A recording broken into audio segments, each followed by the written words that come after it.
Excellent. Hello and welcome. We'll be getting started in just a few moments' time.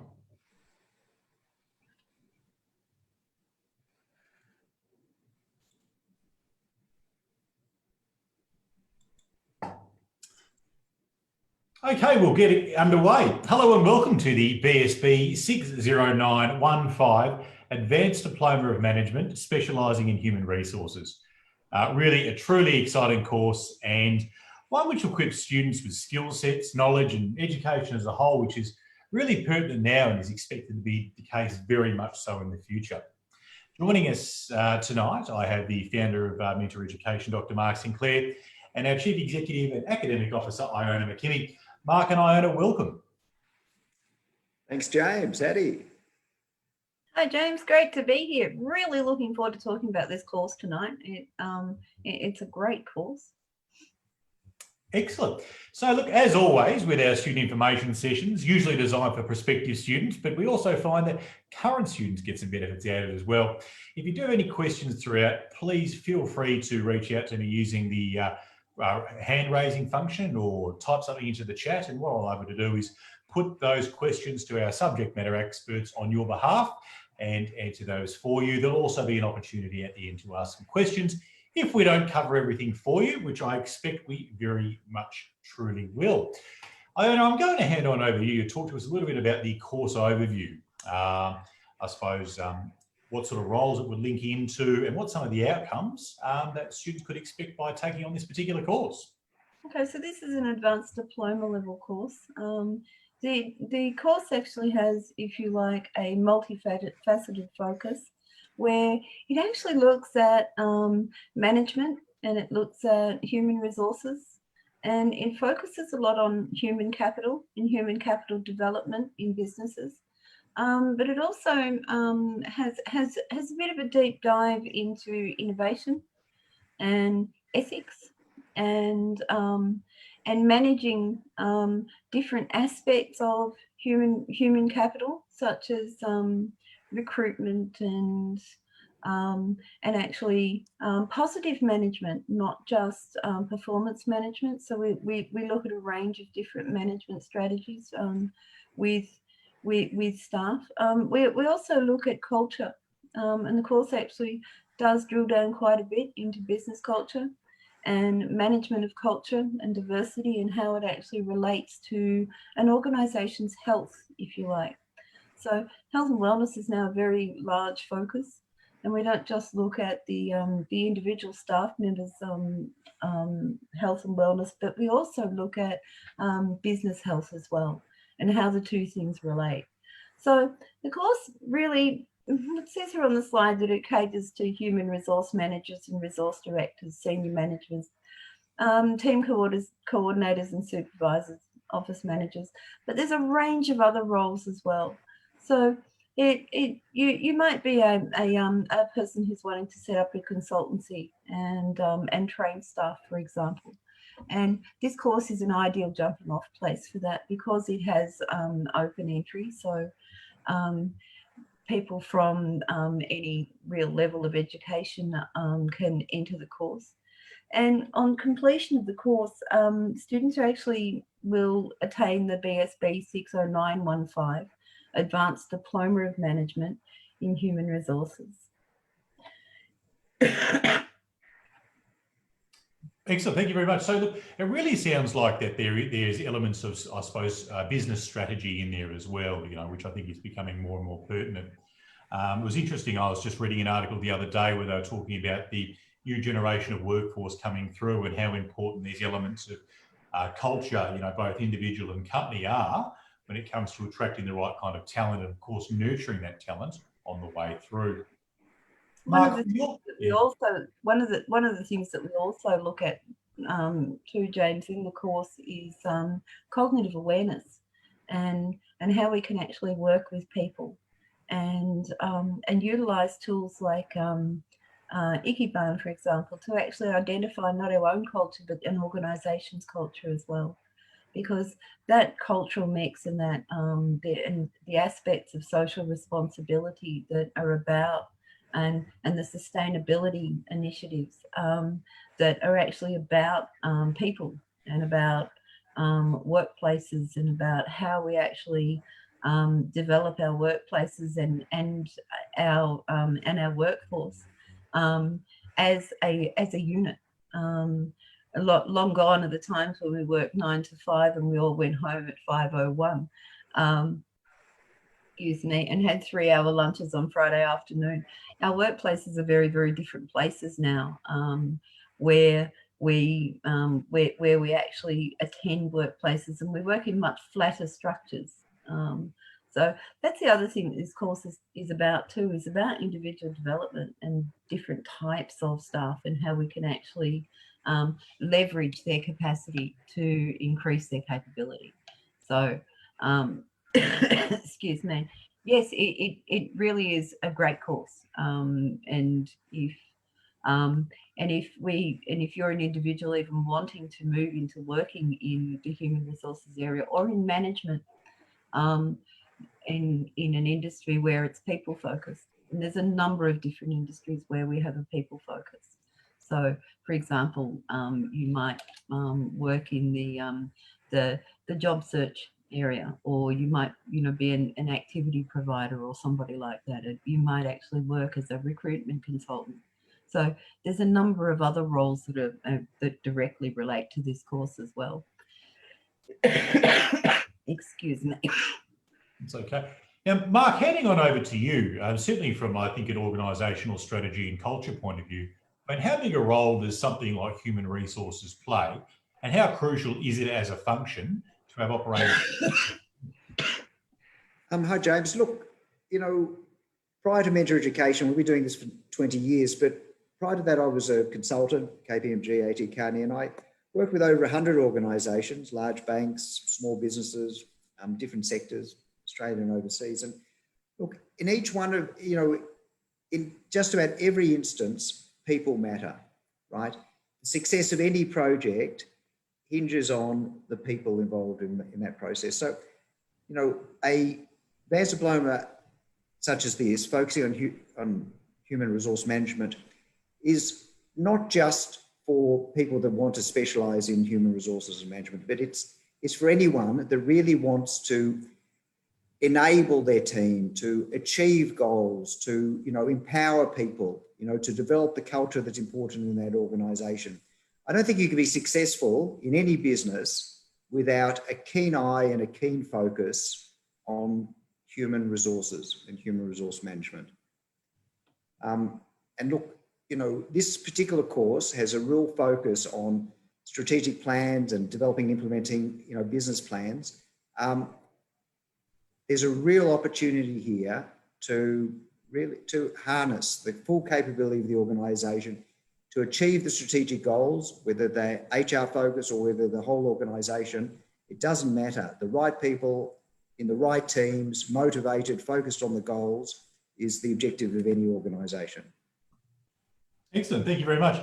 Now, Iona, coming back to you, let's have a look at the course outline itself and some of, I suppose, the subjects and topics that are included, and some of the drivers as to why these particular subjects and topics have been chosen and what relevance they have to human resources as we've defined so far. So, James, one of the things that we focus on at Mentor Education as part of our School of Business are courses that are directly relevant to the workplaces that our graduates might want to work, might be thinking about working in or are already working in. So the courses are structured in such a way that they include real work activities. So one of the things that we know, and I mentioned this before, is that the sustainability imperatives now include things such as people, because we can't sustain either the world or our businesses or relationships without people. So that is what this course is all about. So we look at different aspects of people and organisations and the linkages between the two and the different work and the different working environments. And then we also drill down in this course into workforce planning, because once we've identified our culture and we've looked at our diversity in our organisation, and we've supported, the diversity principles, and we've worked that into our team structures, if you like, and our team profiles. We then go through a workforce planning exercise, as any organisation does. And we look at different job families and job roles within job families. And we look at how to map those things as well as part of mapping culture as well. And we look at opportunities for development of capacity and capability as far as our workforce is concerned. Because if we approach our workforce again from a human capital perspective, every effort that we expend into our workforce as an organisation is an investment into our organisation. Our people are our biggest asset. Because again, without people and without transactions of some description occurring, no business exists. So it's actually that people aspect of things that we really focus on. We also look at leadership and what the difference between leadership and management really is. What makes a good leader? There's been a lot of terms tossed around about emotional intelligence and emotional, quotient and a whole other things. But there's a whole other range of dimensions that make a good leader. And, excuse me. So we actually look at that as well.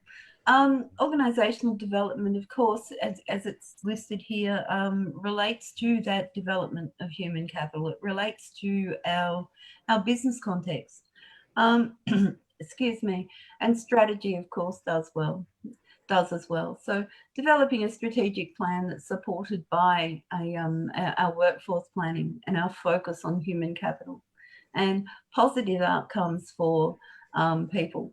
And there's a focus also in this course, because we're focusing on positive management rather than performance management, where we have set performance indicators and so on and so forth, about how to actually work with our staff to actually increase their capability and their capacity and support struggling staff in different roles. So we also look at the benefits of utilising work plans to reach or to meet prescribed performance indicators.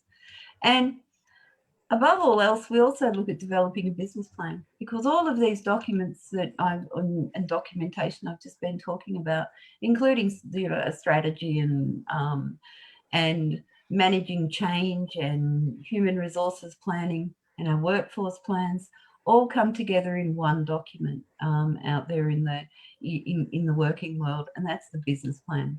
So we also look at developing and implementing a business plan, and we go through that process with a number of great case studies, and that are all relevant to industry at the moment. So students will be working with examples from Disney and examples from Microsoft and Hewlett Packard and a number of other, IKEA is one as well. So it will depend on the student's area of interest, maybe existing expertise, or the area that they want to develop expertise in and deeper knowledge that supports their career goals and their aspirations.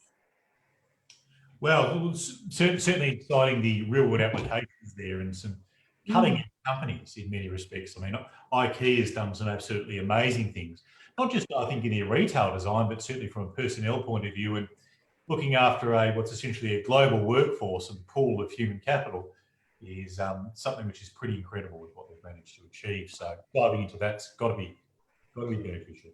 I think as a registered charity, it's quite amazing what they actually do and how they actually take that business structure, but they actually in turn create this positive business image that everyone sees as a really amazing solution. But that's all done by people, and and so without that human capital aspect and that reinvestment in the workforce, that they may have been challenged in some aspects in actually achieving that, and it's especially globally, it's been quite remarkable what IKEA has achieved. Well, let's not give too much away. If you'd like to learn more about IKEA and the human resource management strategies, the Advanced Diploma of Management in HR is certainly the way to go. Now, Mark, the industry and job overview, I mean, look, day-to-day activities in a human resources function can be quite diverse. But what's really interesting is that job outlook, certainly over the next 5 years, is predicted to be very strong. I mean, anything above 15% is really quite incredible.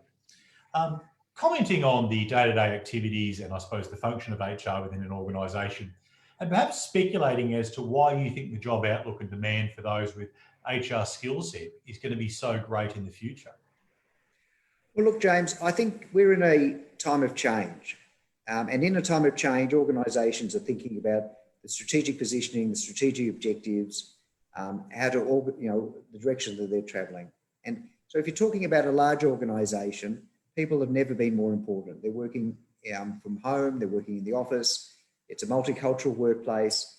It's about really harnessing the great ideas and contributions of a team. And the success of an organisation is based on the team of people that are there and the interactions. And more than that, there's really the internal communications that are needed, the involvement in the development of the strategic business and operational plans, not just the HR operational plans or business plan, but the organisational wide one. So within an organisation, human capital has been identified as the number one success factor, and people with HR competency, whether they're working in other areas, but have a skill set that understands how to develop the culture of the team, the organisation, and align objectives throughout is just in more and more demand.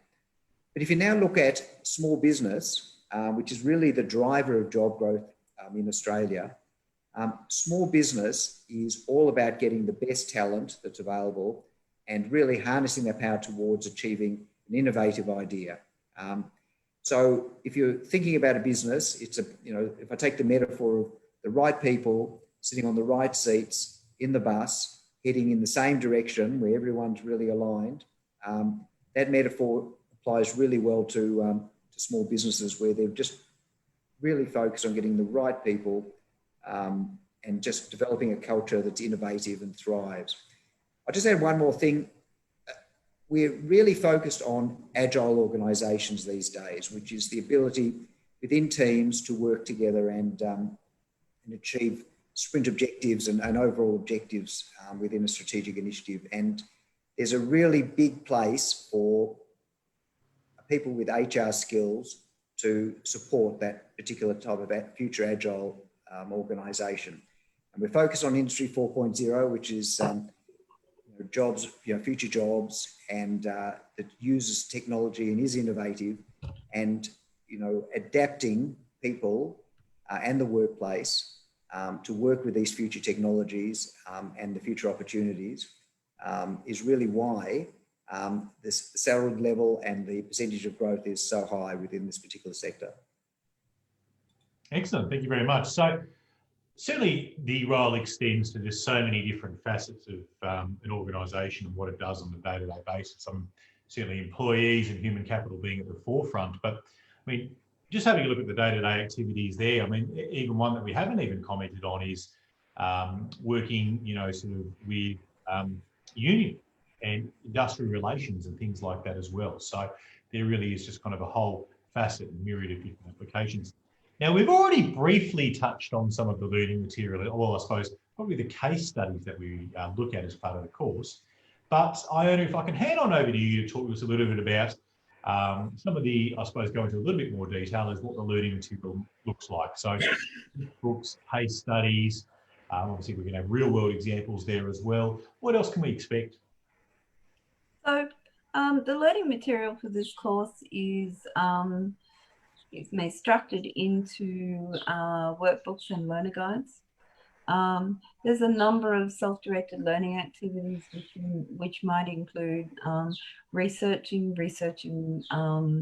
for example, the national employment standards, or maybe a range of other different aspects of employment, cultural cultural considerations when we're looking at developing diversity plans, implementing change and change management in an organisation is also addressed in the learning materials.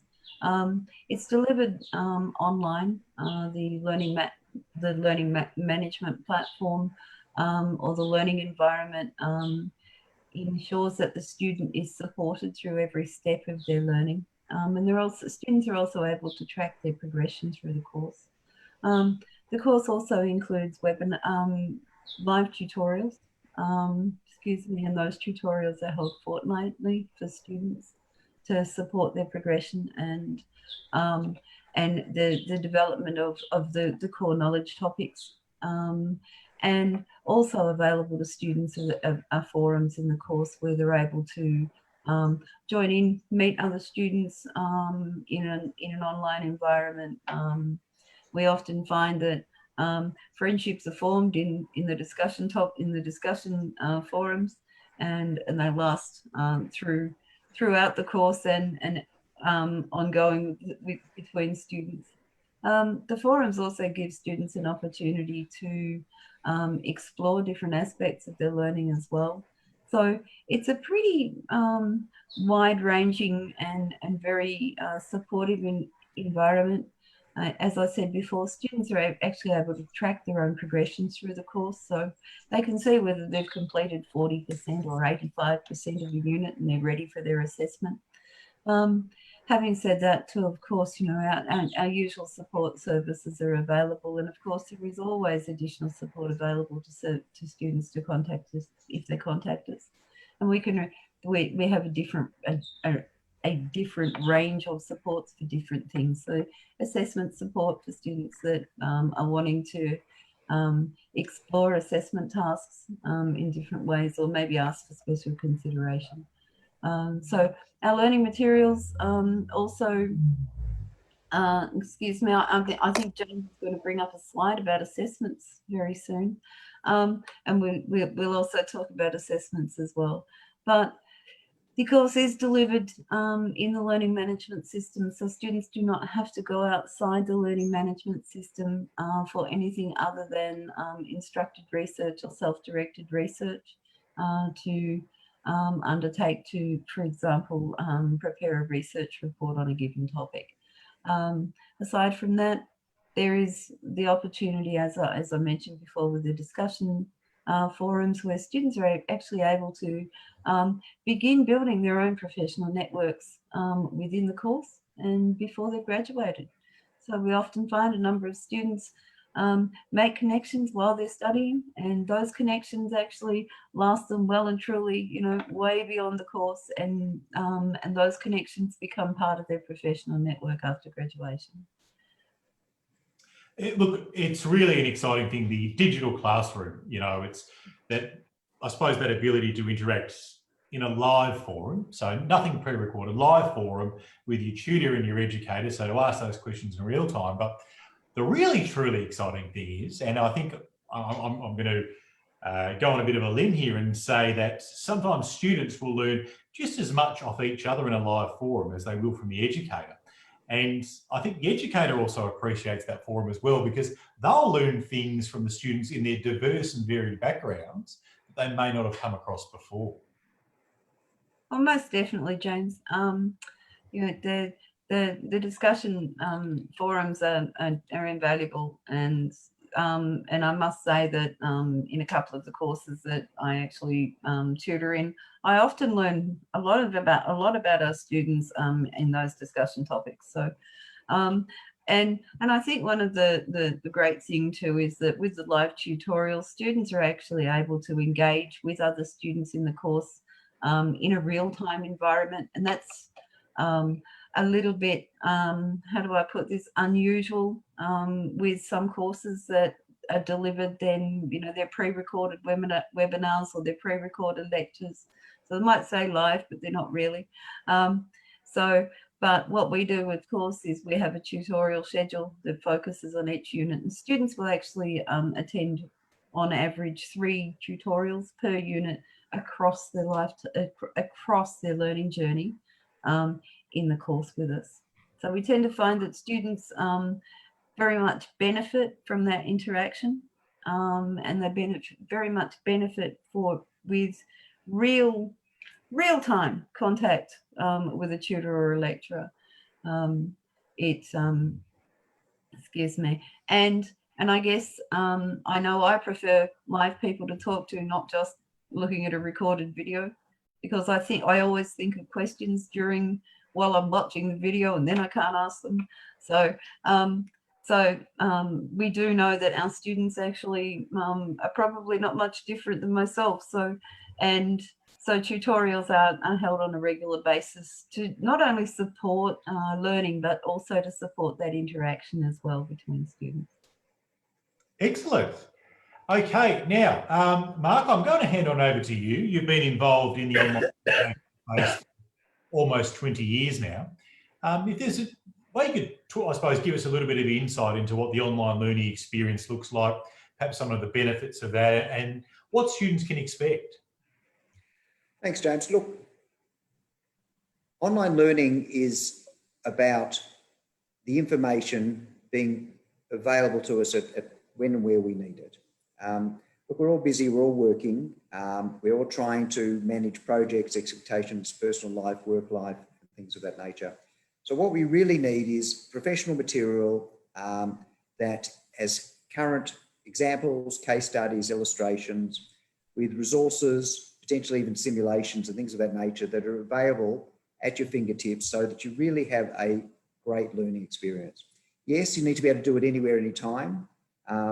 You know, if you've got downtime, you know, waiting in a queue, public transport, in between sessions, things of that nature, you want to be able to just pick it up wherever you are, mobile device, PC, you name it, and be able to just continue the process. Listen to an audio, watch a video. So that's important. And I think when I first started, I was really conscious to make sure that the learning material was concise, was accurate, that there was full support, and that, you know, really people are able to go efficiently and effectively and learn something that they can apply directly to their situation. So you'll see the unit selection, the assessment modalities. It's all about application of the knowledge, developing critical skills so that, you know, what you go away with is not just the qualification, piece of paper, but that you've actually applied it, thought about application of assignments and units to your working environment, whether it's starting a new business, whether it's you know, the current work that you're doing operationally within an organisation, or just to position yourself as the next level in your organisation. If you're working in a team, to be a team leader to be a manager, manager to be an executive. And the material here has got that application and that professionalism, the links to up-to-date case studies, and that's really what's critical. But in addition to that, pathways to other qualifications, other learnings, so that really you adhere to this philosophy of lifelong learning, where really there's an excitement associated with learning, that you really develop your potential. And, you know, what we like to say, we look at exciting your potential so that you can be the very best version of yourself. And the course material, the online platform, that's all part of that process. Excellent, thank you very much. Now, we almost gave it away earlier on, and it's a slide we know all prospective students are very interested in.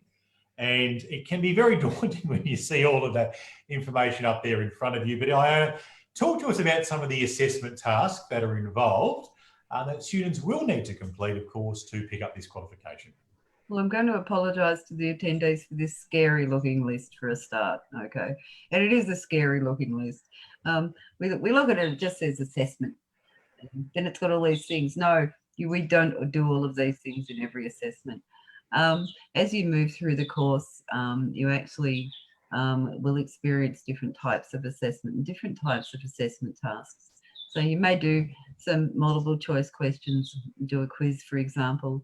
There may be a range of short answer questions. There may be a range of what are known as mid-answer or long answer questions too, which require longer responses, obviously, than a short answer question.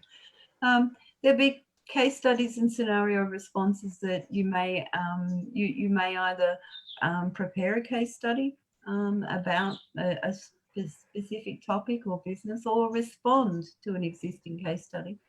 and scenarios which are shorter versions of case studies. There's projects. So as part of a project assessment task, you might, for example, create a flowchart, you might write a report, you might do a research exercise and go and find out as much as you possibly can about a specific topic and build a portfolio of information that you can use as a knowledge bank for your future studies. There may be diaries, reflection journals. There's a whole range of things that we do in projects. There is one that comes to mind where we create an info booklet. So like a mini ebook with 6 pages in it that provides information, believe it or not, about cultural diversity and workforce planning. So that's part of one of the assessments in the course. And I mentioned portfolios and research tasks. In this course, we don't do role plays as much as they're mentioned here. We do occasionally do practice in some tutorials where we will actually be engaged in fallout groups and we'll explore a topic and then come back as a discussion topic. Practical demonstrations are not required in this course.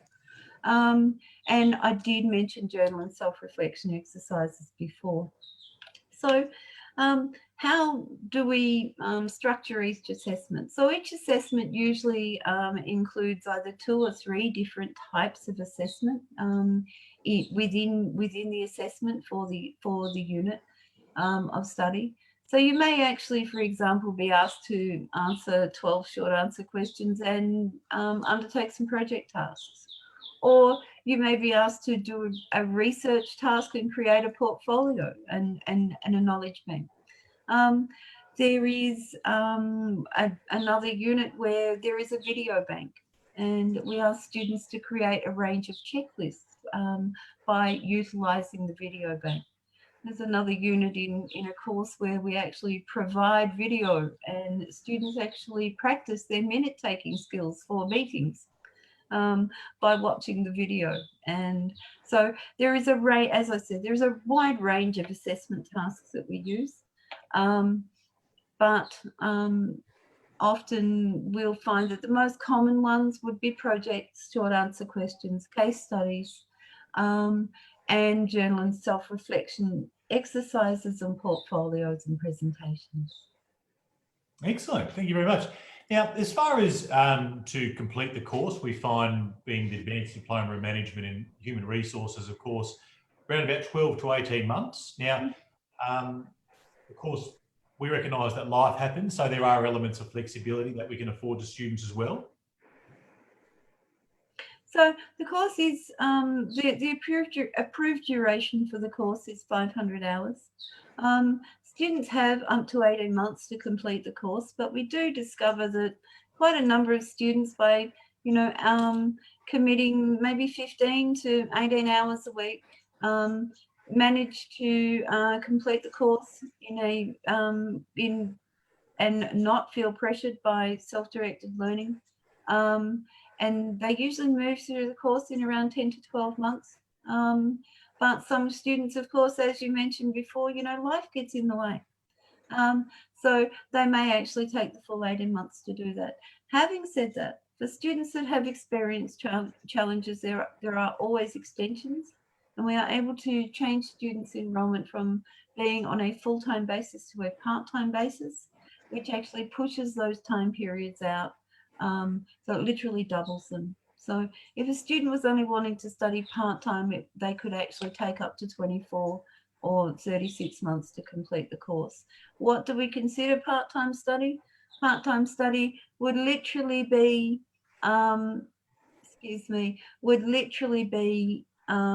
undertaking, instead of 15 to 18 hours a week, you'd be undertaking 7.5 to 9 hours per week and committing it to your study. So it is literally half the time. Mentioned here student support. Yes, we do have unlimited email and phone support available for students that really want to have a specific discussion or feel like they need some additional support. Students are also able to book a one-on-one session with the trainers. And we encourage every student, for any reason whatsoever, not to hesitate to call us between 9 and 5, Monday to Friday, or email us at any time. And our response times for students that do send emails through is usually within 24 hours. Having said that, where do we send an email to for support? Well, we send an email through to service@mentor.edu.au. Phone support, numbers on the screen. And as much as it does say here, email support is response within 2 business days, we often find that that period is much, much shorter. Excellent. Thank you very much. Now, Mark, take us through, I suppose, the frequently asked questions that we often get from students. First one being about government funding and payment plans. Thanks, James. Look, we've made a concerted effort, or a conscious effort, to really make our courses as cost effective as possible. One of the things with a student loan or government funding is that quite often the initial fees and the repayment terms and the interest and what have you are just too expensive and not necessarily effective. And we really have focused on making sure that our courses, and we have payment plans and all sorts of things available, really from a financial standpoint are really the way to go. So firstly, our courses actually recognise some courses have prerequisites, some don't. Some are open entry, in other words. But we've also really made a concerted effort not to have any extra fees or charges within the program. So we don't charge for additional things, extensions, textbooks, and things of that nature. And we've put them all in the price, and it is all cost effective. So I think if you are concerned about the price point, then the best place to start is a good conversation with the education advisors. We really also focus on making sure it's the right course for you, that you're actually very clear on the career and job outcomes that you have. As an organisation, nearly 90% of our students achieve the job outcomes that they're looking for, and that's something we're really very proud of. We do that with high completion rates, and we do it with a focus on making sure it's that you get the best outcome that you're looking for. So do take time to spend with the education advisor, talk through the different options, identify when you can start, and if there are any prerequisites. That's the way to go, James. Excellent. Thank you very much. Well, really, students can start at just about any time. I mean, it's just a matter of getting that enrolment in. Now, that can be done the old-fashioned way by hand with a PDF, or it can be done through a digital enrolment portal. But as you said, I think a really good place to start. I think when you're considering any sort of upskilling or education is speaking with somebody who really knows what they're talking about, and having a dedicated team of consultants there who work with students from a whole variety of backgrounds. We've got some with 50 years experience, and some who have just left school or actually even still in school looking at, taking on higher level or vocational qualifications. So everybody's need is going to be a little bit different. And obviously linking in that course and those skill sets with pathway is, I think really, really important, and certainly worth taking the time to do. Now, just before we close, we've just had one question come in, and I'll put it to the panel tonight. What would be the next step after completing the Advanced Diploma in Management Human Resources from an education point of view? So for students who are wanting to continue on the business study pathway, there's a number of options that are available to students.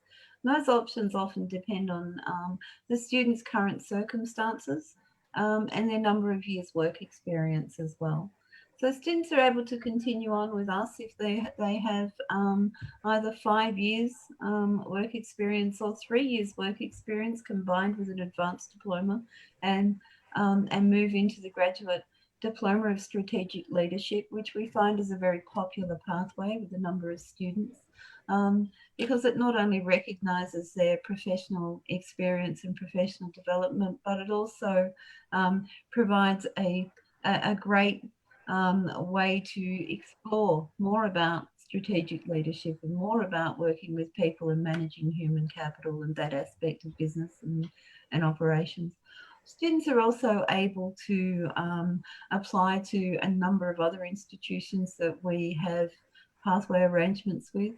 Those arrangements actually differ from one institution to another, but commonly students that have completed an advanced diploma of management in human resources are actually afforded a 6-month credit. So basically the first 6 months of their course as a credit on entry into a number of business and applied business programs with some other institutions. But as I said, that does differ slightly from one institution to another. And Pathways information, of course, is available on Mentor's website at mentor.edu.au. So, excuse me, depending on the student's chosen development pathway and their chosen career and how they're actually wanting to develop their working life. You know, student might be in their first, second, third, or fourth even career across their lifetime. So it also depends on where the student's at and what they want to do individually. Excellent. I think that's a really important and interesting point that you make about the application of, say, advanced diploma in management, which we're talking about now, not just to, I suppose, work, but also to the education side there as well, and using it as a tool to, I suppose, transition into higher education at university, you know, and obviously there's the cost benefits, but the time benefits that you mentioned there as well. Yeah, most definitely. We find that students that have some years work experience that move into our graduate diploma of strategic leadership end up with a benefit usually of a four unit credit going into an MBA, for example. And that is, you know, really an $8,000 saving for the student. So it is always worthwhile for the student to explore their options and explore what their future aspirations are. And we're happy to actually, our education advice team are actually happy to work with any student and any one of our alumni to identify what the most appropriate options may be for the student, because it's a big world out there full of conflicting and confusing information too. So yeah, any one of our students in any course is more than welcome at any time to speak with our education advice team and do some future planning. We actually encourage students to do that because it really does support their future. Excellent, thank you very much. Now, before we close off tonight's student information session, Mark, is there any closing remarks or statements you'd like to leave with those who have tuned in tonight? Look, just to reiterate the importance of people within an organisation. I mean, we're all focused on ourselves and our own personal development and career development. And in our working lives, you know, we've all worked with good teams and teams that have been more challenging. We've had, you know, a range of things. And when you go into any organisation, the culture within that organisation is what hits you the hardest and hits you the first.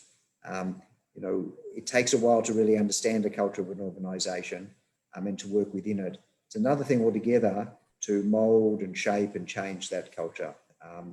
And this particular qualification and program really allows you to develop some of the skills and knowledge to really be as effective as you possibly can within an organisation, within a team.